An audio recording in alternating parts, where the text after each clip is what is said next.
আমরা একটি বোর্ড দেখতে পাই আর ওই বোর্ডে লেখা আছে ওডেলা। বাচ্চা ছেলে হাতে চায়ের কেটলি নিয়ে রেল লাইন পার হচ্ছিল। বাচ্চাটি দেখতে পায় হাতে কাটা মুন্ডু নিয়ে একটি বাচ্চা মেয়ে সামনের দিকে রেল স্টেশন ধরে এগিয়ে আসছে। এতে বাচ্চাটি ওখান থেকে দৌড়ে পালিয়ে যায়। ওই বাচ্চা মেয়েটি সোজা পুলিশ স্টেশনে যায়। এই দেখে পুলিশ থানায় সমস্ত পুলিশ ঘাবড়ে যায়। একটি মহিলা পুলিশ বলে 6 মাস আগে ধীরুপতি নামে একটি লোকের কাটা মাথা নিয়ে এসেছিল রাধা নামে একটি মেয়ে। পরিবর্তন হয়, আমরা একটি দেহ দেখতে পাই। দেহ থেকে মাথাটি সম্পূর্ণ আলাদা ছিল। ডাক্তার তার কম্পাউন্ডারকে জিজ্ঞাসা করে একে কে মেরেছে। কম্পাউন্ডার বলে নিজের স্ত্রী মেরেছে। শুনে ডাক্তার জিজ্ঞাসা করে কেন মেরেছে। নতুন বিয়ে হওয়া মেয়েদের ধর্ষণ করে মেরে ফেলতো, এই কারণেই মেরে ফেলেছে। কমপ্লিট হলে কম্পাউন্ডার বাইরে এসে জিজ্ঞাসা করে ওদেলা থেকে কারা আছে। তিনি হাত তুলে এরা ছিল ধীরুপতির ভাই। ধীরুপতির বডি নিয়ে এলে প্রধান মহাশয় গ্রামবাসী সহ পণ্ডিতকে ডাকে। নিষ্পাপ মেয়েদের নির্মম ভাবে মেরে ফেলতো, এই কারণে একে এমন সাজা দিতে হবে যাতে এর আত্মা না যেন পুনর্জন্ম নিতে পারে। এই কথা শুনে পণ্ডিত মহাশয় বলে উপায় আছে, একে কালো মুরগির রক্ত দিয়ে স্নান করাতে হবে। গ্রামবাসীর নখের কিছু অংশ এবং কাপড়ের টুকরোই সমাধিতে দিতে হবে। এদিকে ধীরুপতির ভাই প্রধান মহাশয় সহ গ্রামবাসীদের মিনতি করছিল এমনটা না করার জন্য। ধীরুপতিকে দাফন দিয়ে দেয়। তখনই আকাশে কালো মেঘে ছেয়ে যায় এবং হালকা ঝোড়ো হাওয়া ওঠে। দৃশ্য পরিবর্তন হয়, আমরা 3 সাধুকে গুহার নিচে ধ্যানমগ্ন অবস্থায় দেখি। ওখানে থাকা এক সাধু বলে গঙ্গা নদী থেকে 1000 কিলোমিটার দূরে ওদলা নামক একটি গ্রামে একটি দুষ্ট আত্মার জন্ম নিয়েছে। সাধুটির চেলা বলতে থাকে আপনি যখন দিব্য দৃষ্টিতে দেখেছেন তখন এটি সত্যিই হবে। সাধু আরও বলে দুষ্ট আত্মা যদি জন্ম নিয়ে থাকে তো ভগবান নিশ্চয়ই আশেপাশেও জন্ম নেবে। পরিবর্তন হয়, আমরা সেই ওদেলা গ্রামকে দেখতে পাই। আর ওই গ্রামে একটি মেয়ে বিয়ে বাড়ি অনুষ্ঠান চলছিল, সব বড়রাও খুব আনন্দ করছিল। ওখানে থাকা একজন ব্যক্তি বলে ওঠে যে এতে ধীরুপতি নজর না লেগে যায়। এদিকে গ্রামের কয়েকজন বদমাইশ মদ্যপান করছিল। ওই স্থান থেকেই পণ্ডিত যাচ্ছিল। বদমাইশ ছেলেগুলো পণ্ডিতকে কাছে ডাকে আর বলে একটা প্যাক আপাতত মেরে যাও। তাই সোজাসুজি না বলে দেয়। ওই মেয়েটি আশীর্বাদ দিতে যাচ্ছিল পণ্ডিত। এখানে থাকা ওই বদমাইশটি তখন বলে যে আমি ওই মেয়েটিকে ভালোবাসি। আগের বছরে ওই বদমাইশ লোকটি পণ্ডিতকে বলে আজকে রাতেই আমি ওই মেয়েটিকে রেপ করে মেরে ফেলবো, ধীরুপতির ওপর দোষারোপ চাপিয়ে দেবো। পণ্ডিত রেগে ওখান থেকে চলে যায়। তখনই পণ্ডিত মহাশয়ের খুব জোরে প্রেসাব পায়, আর যেখানেই প্রেসাব করছিল ওখানেই ছিল ধীরুপতির সমাধি। সমাধির কাছে পণ্ডিত পায়ে কাটা ফুটে যায় আর কয়েক ফোঁটা রক্ত ধীরুপতির সমাধিতে পড়ে। তখনই ধীরুপতি জেগে উঠে আর পণ্ডিত মহাশয়কে বশ করে নেয়। বাইক নিয়ে সোজা পণ্ডিত বাড়িতে আসে, দরজা ভেঙে ভিতরে ঢুকে মেয়েটির স্বামীকে স্পটেই মেরে দেয়। এরপর পণ্ডিত অর্থাৎ ধীরুপতি ওই মেয়েটিকে রেপ করে মেরে ফেলে। পুলিশ স্পটে আসে আর ওই পণ্ডিতকে জেলে নিয়ে গিয়ে বেধড়ক মারতে থাকে। পণ্ডিত ওই পুলিশকে বদমাইশ ছেলেটির নাম বলে দেয় যে রাগের বশতে ওই মেয়েটিকে রেপ করে মেরে ফেলার হুমকি দিয়েছিল। পুলিশ ওই বদমাইশ গুলোকে জেলে এনে বেধড়ক মারে আর জিজ্ঞাসা করে কে খুন করেছে। তখনও বদমাইশটি বলতে থাকে আমি খুন করিনি। দৃশ্য পরিবর্তন হয়, একজন মৌলানা একটি মুরগি নিয়ে একটি বাচ্চা মেয়ের সামনে ঘুরিয়ে তার বাবাকে বলে মেয়েটির কিছুই হবে না, শুধু এই মুরগিটিকে রাত্রিতে শুনশান জায়গায় ছেড়ে দিতে হবে। মতো মুরগিটিকে রাত্রিতে রাস্তায় ছেড়ে দেয়। নামে গ্রামের একজন লোক তখন বাইক চালিয়ে আসছিল, সে দেখে হাওয়ার মধ্যে কোনো অদ্ভুত শক্তি ওই মুরগিটিকে খাচ্ছে। ভেঙ্কটেশ গ্রামবাসী সহ ওই মৌলানার কাছে এই কথাটি বলছিল। তখন ডিএমসি এক নেতা তার মেয়ের বিয়ের কার্ড আনে প্রধানকে নিমন্ত্রণ করার জন্য। ওই মৌলানা ওই ডিএম কে বলে এখন তোমার মেয়ের বিয়ে দেওয়াটা ঠিক নয়, গ্রামে কিছু অদ্ভুত ঘটনা ঘটছে। রাত্রিতে ধীরুপতির সাইকেল অটোমেটিক চলছে। দেখতে পাই ধীরুপতির মা বোন ভাই খাবার এনেছে ধীরুপতির জন্য। পাশে সাইকেল দেখে ধীরুপতির মা ধীরুপতির ভাইকে বলছে কি রে তুই মদ খেয়ে সাইকেলকে এখানে ফেলে রেখে গেছিস? ভাই বলছে না আমি রাখিনি। সন্ধ্যা নেমে আসে আর সবাই ওখান থেকে চলে গেলে ধীরুপতির আত্মা এসে ওই খাবারগুলো খেতে থাকে। এদিকে ওই ডিএমকে নেতার বিয়ের অনুষ্ঠান চলছিল আর ওখানে গ্রামের প্রধান যায়। ওখানে থাকা একজন ব্যক্তি মাইক নিয়ে অ্যানাউন্স করছিল উপহার দেওয়া ব্যক্তির নাম। ওখানে যায় আর 111 টাকা ওখানে দান করে। অন্যতম প্রধানের উপহার দেখে সবাই হাসি ঠাট্টা করছিল।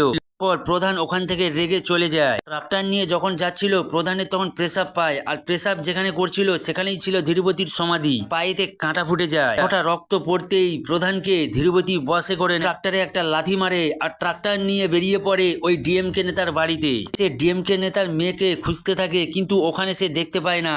দৃষ্টিতে দেখতে পায় যে ধান ক্ষেতের মধ্যে সে সোয়াগরাত বানাচ্ছে। নিয়ে সোজা ওখানে যায় আর ওই ডিএমকে নেতা মেরে ফেলে। সকাল হতেই স্পটে পুলিশ আসে। পরিবর্তন হয় আর ভৈরবী নামে একটি আমরা মেয়েকে দেখতে পাই। এদিকে পণ্ডিত আর ওই প্রধান মহাশয়কে গাছে বেঁধে বেধড়ক মারতে থাকে আর জিজ্ঞাসা করে যে কেন এমনটা করেছে। প্রধান মহাশয় বলে যে আমি জানি ও আমার মেয়ের বয়সী, আমি এমনটা কেন করতে যাব, তোমরা পারলে আমাকে মেরে ফেলো, আমরা এমনটা করিনি। মৌলানা এখানে চলে আসে আর বলে যে দুজনকে দোষারোপ করো না, আসল দোষী তো ধীরুপতি। সে কিছু ভিডিও ক্লিপ দেখায় যেখানে দেখা যায় রাত্রিতে অটোমেটিক সাইকেল চলছে, ওখানে থাকা একজন পুলিশ অফিসার এই সব কিছু মানছিল না।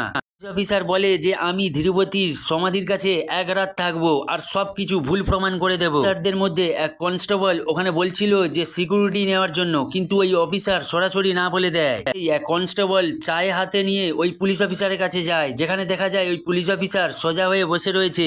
অফিসারকে ছুঁয়ে দেখে তখনই জানা যায় যে অফিসার মারা গেছে। আমরা দেখতে পাই গ্রামবাসীরা দেখা করতে গেছে ধীরুপতির স্ত্রী রাধার সঙ্গে।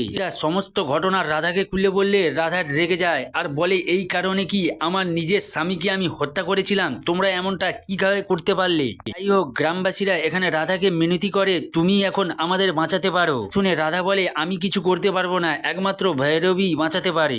গ্রামবাসীদের বলে যে ভৈরবী ঘর ছেড়ে চলে গিয়েছিল সেটা তোমরা জানো, কিন্তু কি কারণে চলে গিয়েছিল সেটা তোমরা জানো না। ভৈরবী ছিল আমার ছোট বোন শিবের খুব ভক্ত। একটা চিঠি লিখে সে ভগবান শিবের দর্শন পেতে বাড়ি থেকে বেরিয়ে যায়।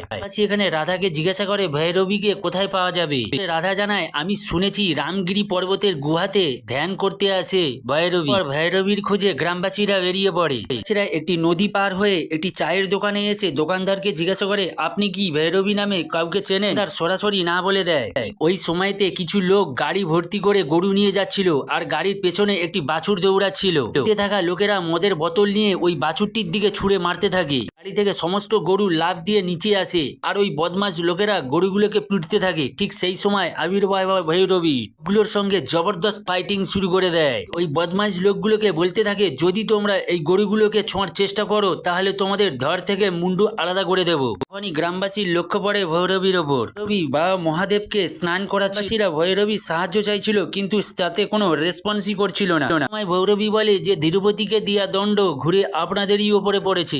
গ্রামবাসীদের মিনতিতে ভৈরবী গ্রামে যেতে রাজি হয়ে যায়। সেটাই গ্রামবাসীরা হলদি জল আর ফুল দিয়ে স্বাগত জানায়। ভৈরবী নিজের বাড়িতে গিয়ে প্রদীপ জ্বালায় আর বাবা মার ফটোর সামনে হাত জোর করে বলতে থাকে যে গ্রামবাসীরা আমার সাহায্য চাইছে, তোমরা আশীর্বাদ করো আমি যেন সফল হতে পারি। হালকা হাওয়া হঠাৎ করে বওয়া শুরু হয়। শিবলিঙ্গের মাথার উপরে রাখা রুদ্রাক্ষ হঠাৎ করে নিচে পড়ে একটা গর্তের ভেতরে ঢুকে যায় আর সেখান থেকে একটি বড় ভয়ানক সাপ বের হয়। মাথায় ছিল ওই রুদ্রাক্ষটি নিয়ে বাইরে রাখা মাত্রই সামনে চলতে শুরু করে আর সেই মতো পথ অনুসরণ করে ভৈরবী। যে সমস্ত ঘটনা ঘটেছে সমস্ত কিছু ভৈরবী তার দিব্য দৃষ্টিতে দেখতে পায়। এক সময় সে ধীরুপতির সমাধির কাছে আসে। ধীরুপতি ভৈরবীকে চলে যাওয়ার নির্দেশ দেয়, কিন্তু ভৈরবী কোনো কথা শোনে না। ত্রিশূল নিয়ে ওই সমাধির উপরে রেখে দেয়।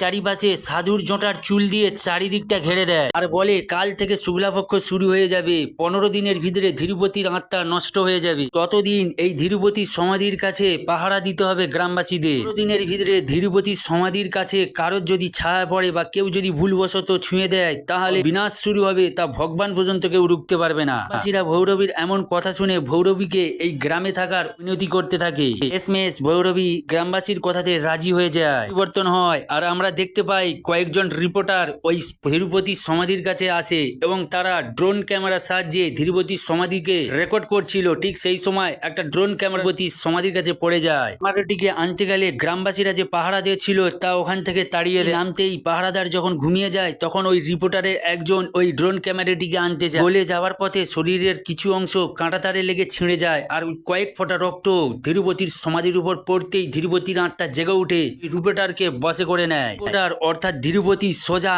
ওই ভৈরবীর বাড়ি স্নান করছিল আর যখনই বাড়িতে ঢুকতে যাবে তখনই সেই বিষধর ভয়ানক সাপ ধীরুপতির পিছু নেয়। সাপের ভয়েতে ধীরুপতি সাইকেলে চেপে ওখান থেকে পালিয়ে যায়। পরিবর্তন হয়, আমরা রাধাকে রেল স্টেশন ধরে আসতে দেখি, অর্থাৎ রাধা জেল থেকে ছুটি পেয়েছে। গ্রামবাসীরা পণ্ডিতকে ডেকে একটি উৎসবের আয়োজন করছিল।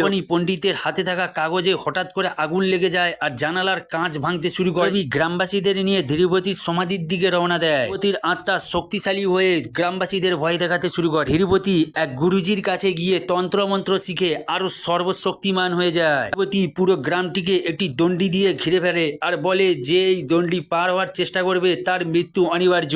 একজন ব্যক্তি ওই দণ্ডির বাইরে যাওয়ার চেষ্টা করছিল আর সাথে সাথেই ধর থেকে মুন্ডু আলাদা হয়ে যায়। শুধু মানুষ নয়, পশু পাখিদেরও হাল একই রকম হতে থাকে। দৃশ্য দেখে গ্রামবাসীরা ভয়েতে ঘাবড়ে যায়। পরিস্থিতি খুবই খারাপ হয়ে যায়, সমস্ত ক্ষেত শুকিয়ে নষ্ট হয়ে যায়। একজন ব্যক্তি দৌড়ে দৌড়ে তার মেয়েকে কোলে নিয়ে ভৈরবীর কাছে আসে। মাতা, একমাত্র তুমি একে বাঁচাতে পারো। ভৈরবী রাধার দিকে তাকিয়ে বলে যে আমি নয়, রাধা একে বাঁচাতে পারে। রাধা ভৈরবীকে জিজ্ঞাসা করে আমি কিভাবে? ভৈরবী রাধাকে বলে ধীরুপতি তোমার স্বামী, তুমি ধীরুপতির সমাধির কাছে গিয়ে ওর দৃষ্টি আকর্ষণ করো। আমি মন্দিরের ভেতর মাইকিং এ ওং নমঃ শিবায় জপ করব, এতে ধীরুপতির শক্তিটা অনেক কম হয়ে যাবে। এই মেয়েটিকে দণ্ডি থেকে বাইরে হসপিটালে নিয়ে যাওয়া সম্ভব। ঠিক চলছিল আর হঠাৎ করে পাওয়ার হাউস থেকে কারেন্ট অফ করে দেয় আর মাইকিং বন্ধ হয়ে যায়। পুরোপুরি বুঝতে পেরে যায় এটা রাধার ছলনা। সঙ্গে সঙ্গে স্কুল ড্রেস পরা মেয়েটিকে বশে করে নেয়। অলৌকিক শক্তিতে মেয়েটির হাতে একটি করাত আসে আর রাধার ধর থেকে মুন্ডুটা আলাদা করে দেয়। আর সেই সিনটা আমরা দেখতে পাচ্ছি যা মুভির প্রথমেই আমরা দেখেছি। রাধার অন্তিম কাজ সম্পূর্ণ করে ভৈরবী। ভৈরবী ধীরুপতিকে বলে গ্রামবাসীদের ছেড়ে দে, তুই যা চাস আমি তাই দেব। ধীরুপতি ভৈরবীকে বলে আমাকে বিয়ে করতে হবে, তবেই আমি গ্রামবাসীদের ছেড়ে দেব। গ্রামবাসীরা ভৈরবীর সঙ্গে দেখা করে আর ভৈরবীকে এখান থেকে চলে যেতে বলে, কারণ গ্রামবাসীরা পুরোপুরি বুঝতে পেরে যায় যে ধীরুপতি তাদের কোনো মতেই ছাড়বে না। গ্রামের এক ব্যক্তি রাগের বশতে শিবের ফটো ছিঁড়তে থাকে আর একজন বৃদ্ধা গোলা থেকে রুদ্রাক্ষের মালা ছিঁড়ে দূরেতে ছুঁড়ে দেয়। রুদ্রাক্ষ গিয়ে একটি কলসির ওপরে পড়তেই ওখান থেকে ওম নামে একটি শব্দ চলে আসে। ভৈরবী বলে আমরা এখন জীবিত আছি শিবের কৃপাতেই। এই কথা বলে ওখান থেকে চলে যায়। ভৈরবী বাড়িতে এসে ধীরুপতিকে বিয়ে করার জন্য রেডি হচ্ছিল। মৌলানা ও ভেঙ্কটেশ নামে একজন ব্যক্তি ধীরুপতির সমাধির কাছে খুঁড়তে থাকে। এদিকে ধীরুপতি ভৈরবীর বাড়িতে আসে আর ভৈরবীকে একটি খাটের ওপরে শুকরিয়ে তার উপরে উঠে বসে। ভৈরবীর মুখ থেকে বেরিয়ে আসে ওং নমঃ শিবায়।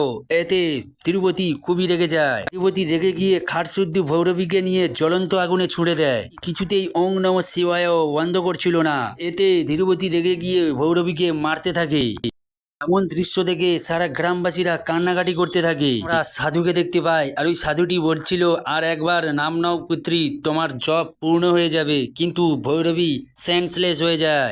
একটি বাচ্চা মেয়ে ভৈরবীর কাছে আছে আর ভৈরবীকে ডাকতে থাকে ওঠো দিদি ওঠো। ভৈরবী কোনো সাড়া দিচ্ছিল না। বাচ্চা মেয়েটি মহাদেবের বাহনের কানে কানে কিছু বলে আর ওখানে প্রকট হয় আর ভৈরবীকে তার শক্তি দিয়ে জাগিয়ে তোলে।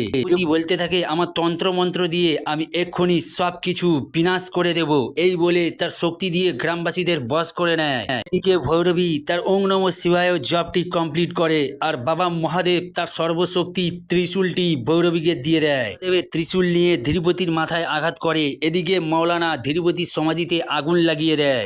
সাথে ধীরুপতির আত্মা ওখানেই বিনষ্ট হয়ে যায়। সেতে আমরা দেখতে পাই কিছু গ্রামবাসীরা চা খাচ্ছে। হঠাৎ করে চায়ের গ্লাস নিচে পড়ে যায় আর ধীরুপতির সেই সাইকেল অটোমেটিক চলতে শুরু করে আর ওখানে দেখতে পাই ওডেলা 3। তো বন্ধুরা